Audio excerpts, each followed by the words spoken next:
For all its beauty and splendor, the wilderness can be a cruel teacher. When it comes to mountaineering, preparation is everything. Much more demanding than hiking, ascending a mountain requires a higher level of fitness, experience with a variety of terrain, and the correct equipment.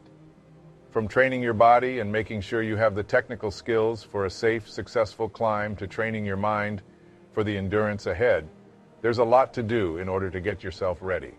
On top of that, you'll also need to be equipped for pushing your body at high altitudes. Click the subscribe and like buttons. This is Outdoor Disasters.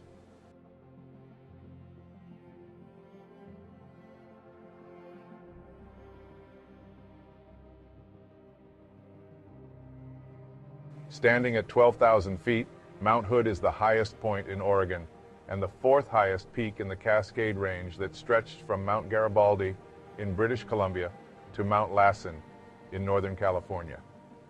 This mountain is actually a dormant stratovolcano in the Cascade volcanic arc, with steam constantly spewing from fumarole areas on the mountain. Mount Hood's last major eruption was on September 21st, 1865. Today it is mostly a place for enjoying outdoor recreation, which includes mountain climbing. With a short approach and easy access from Portland, it attracts around 10,000 climbers every year, but its proximity can lure climbers into a false sense of safety. The ascent to the summit is a technical climb with a range of hazards, including rock and ice falls, glacial crevasses, avalanches, and unpredictable weather. For Mary Grimm, her Mount Hood experience would be treacherous.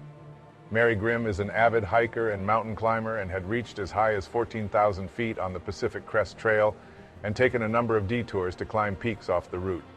She felt confident in her skills and ability to assess hazards in the wilderness. When Mary got to Mount Hood area on a Saturday evening in March 2013, she arrived in the Timberline Lodge parking lot tired, but ready to conquer the grand peak of Mount Hood. Serious climbers like to begin their ascent in the pre-dawn hours to give them more time before potential bad weather rolls in. But in her case, she decided she needed more rest. She woke up at 2 a.m. that morning, and it was really cold, and she was tired.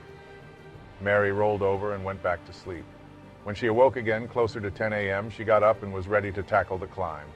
Miss Grimm was very under-equipped, and she knew it. She had on hiking shorts over running tights and carrying not nearly enough other layers in her parents' old-school backpack. She was starting her ascent hours late and climbing alone. She had told no one of her plans. But Mary Grimm was going to climb the mountain one way or another. She got to the Timberline Lodge and registered. The registration booklet lists things that you should have with you before you attempt to climb. But Mary didn't fill that out honestly. She put she had an emergency beacon, and there was somebody informed about her whereabouts, but neither was the truth. The risks Mary was taking were adding up dangerously. She ignored weather warnings and was woefully under-equipped. She hadn't been climbing for the entire winter season and was not in great physical shape, so she wasn't making great progress and ascending slowly.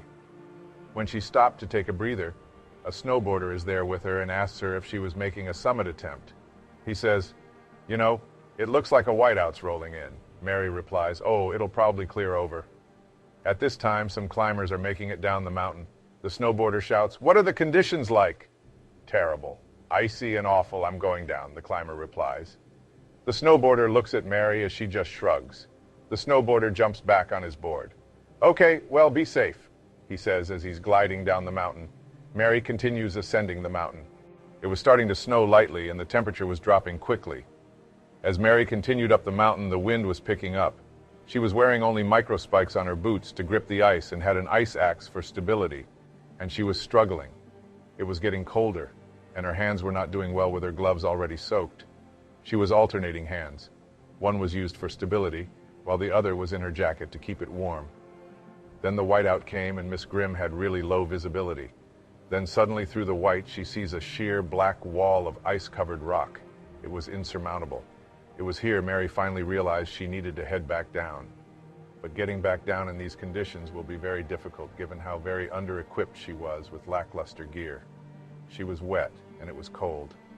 In mountain climbing, the real danger of any summit bid begins on the descent when climbers are tired and cold, and the weather is usually getting worse. Mary found herself in conditions so bad that she couldn't tell if she was traveling up or down the mountain, and it was getting dark. She had to get off the mountain as fast as possible. To speed up the pace, she started doing controlled slides. She would slide using her ice axe as an anchor to be able to stop when needed. And suddenly, it was dark.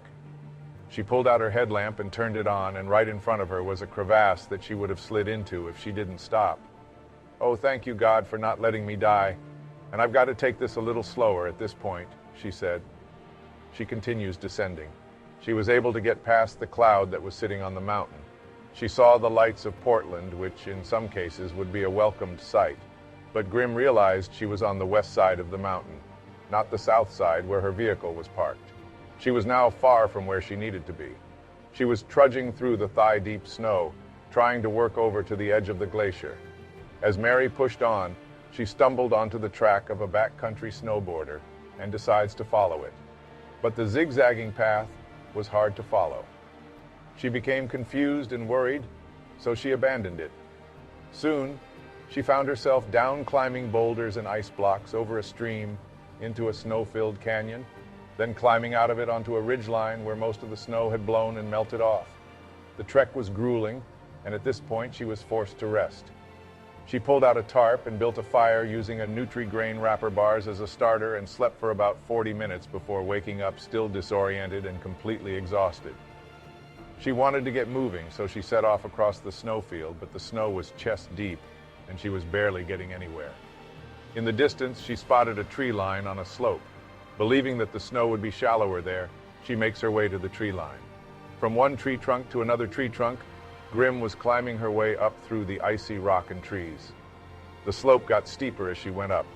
It got to a point where the trees started to thin out, and she was using the ice axe more as a hold, jamming it into the rock and ice and hanging onto it to get to the next tree or next hole. She jammed her ice axe in and had all of her weight on it to push up. She was able to reach the next hold, and then the ice axe slipped out. Everything went into slow motion. She tucks her arms in so she doesn't break anything going down and tosses the ice axe to prevent landing on it. Dropping back down through the ice and trees she just climbed, she was pinballing between the tree trunks. Looming at the snow on the field below was a sheer drop down into the river canyon. Grimm spreads her arms and legs and punched her hands and feet into the ground. Mary stops.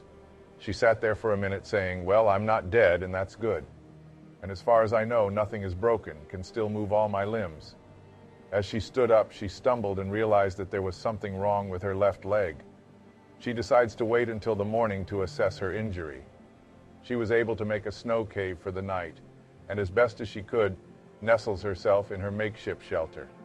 As she zipped up her jacket and put a poncho over her, trying to maintain as much body heat as she could, this is when the thought finally came to her. She was likely going to die out there.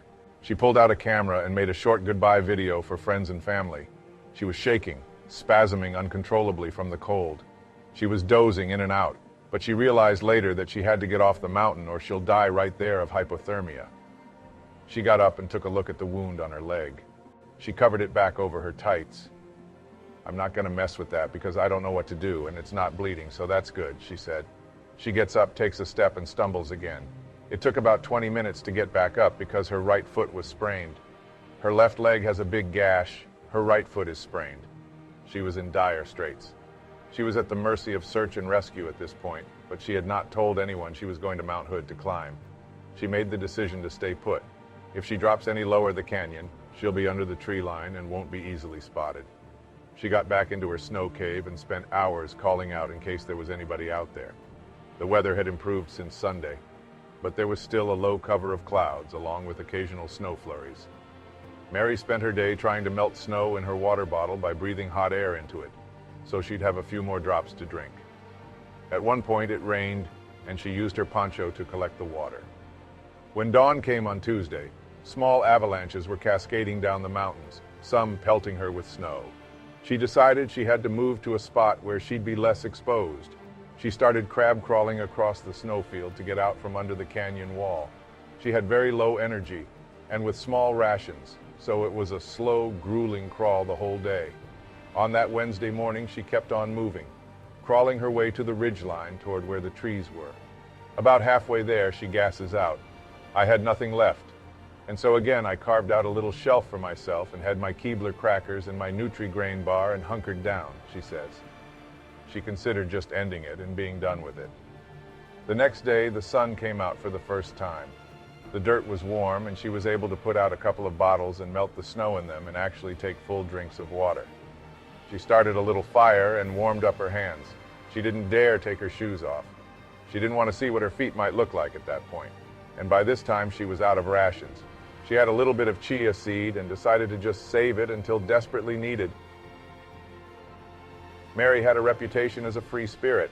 So when no one had seen her for the first few days of spring break, her friends weren't concerned. It was typical Mary. But as the week continued, her roommates began to wonder if something might actually be wrong. So they called Mary's mom and dad. They hadn't heard from her as well, so the parents began to worry. Wondering where she could be, her dad mentioned that Mary mentioned something about climbing Mount Hood. She promised me she wouldn't do it alone, her dad says. The search for Mary was finally underway. Authorities had located the vehicle in the parking lot at Timberline Lodge. Friday morning, she woke up, and the very first thing that happened was that God spoke to her and said, "Don't worry about what you'll eat or what you will drink or what you will wear tomorrow." It was like the whole world went right back into 3D full-color lights back on in a moment. Like I knew that he was there and that I was going to be okay. And it was very emotional for me. And the second thing that he told me was that there were thousands of people praying for me. And I got up that morning and I was just like, I'm going to be okay. God's back, and it's going to be all right, whatever else happens. Friday afternoon, she sees the first search plane. They circled 3 times around the location where she was. Mary waved her hands and yelled. She was certain that they'd seen her. The plane does the wing dip, signaling they spotted her. She knows they have to send a ground team. They wouldn't arrive that day. I was thinking maybe they don't want to go out in the dark. Maybe they're afraid of losing more people. I was feeling pretty discouraged. And then as I was sitting out there on the ridgeline, the stars came out, Grimm stated. On Saturday morning, Mary Grimm packed everything up. Today's the day, she says. The Oregon National Guard helicopter crew was deployed to help in the search effort. As the sun arose coming over the mountain, she finally heard that sound that she'd been waiting for so long, which was the blades of the helicopter. The helicopter crew spots Mary in a tree well. Mary can see them waving inside the cockpit. She was screaming and waving, "Please come for me, don't leave me." They hoisted their medic 150 foot down, but landed on the ridgeline above her. He yells, "Are you Mary?" "Yes," she yells back. He gestured to where the anchor for the helicopter line was, and yells, "We've got to make it over to there. Can you make it?" "Yeah, I think so," Mary says. So she started crawling again along the snow to the anchor. They load her onto the rescue seat and hoist her up into the helicopter and off Mount Hood. She was in surprisingly good condition. The medic took a look at her feet. They were swollen and black. She was hospitalized for 2 weeks after the ordeal. In the months after Mary's rescue, numerous stories were written about what she went through. To her and her family's disappointment, those stories largely ignored the miracle that they believed had taken place, that God had sent an angel to guide the rescuers to her. Mary's dad, Bruce Owen, stated, and that God was acting not only in her preservation, but in the lives of other people who were all connected with that story. People can believe that or not, but it's our story. It's what we experienced, and it's true. Ascending the side of a mountain isn't easy, but the gorgeous sights and feeling of accomplishment at the end make the experience worth your time and effort. While mountain climbing can be dangerous, there are plenty of mountaineering safety precautions you can take to ensure a safe trip. Analyze the difficulty of the climb. While it may look safe from a distance, the reality on the slope of the mountain is different.